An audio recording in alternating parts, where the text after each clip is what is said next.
Listener to that track would find it hard to miss Phil Lynott's Irish connection. I asked Phil if he reckoned that Irishness had been a help or a hindrance to his career. For Trinity and for myself, I think it's been an advantage because very early in our career we had to make the decision to leave home and come to the big smoke in search of fame and fortune, you know.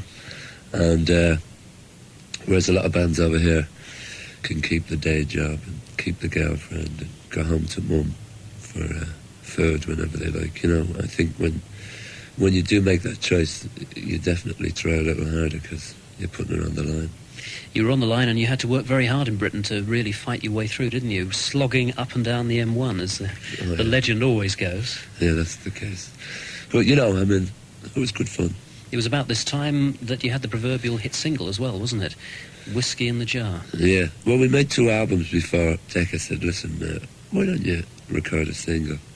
And I'd written a song called Black Boys on the Corner. And we thought this was the A-side.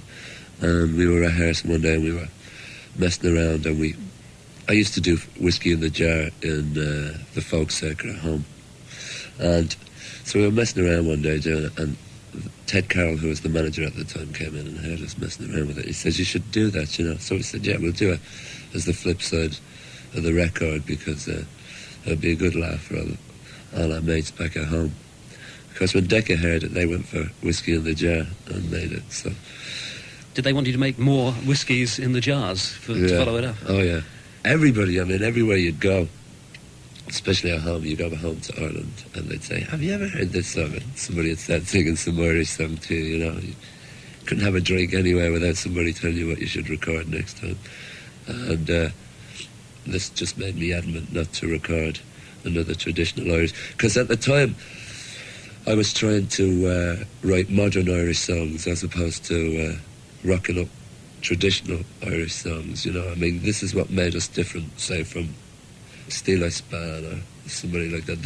They just rock up traditional things. I was trying to write modern songs, you know, because eventually they become traditional. I mean, that was the whole point with Black Rose as well. They can be done. You can write them, you know.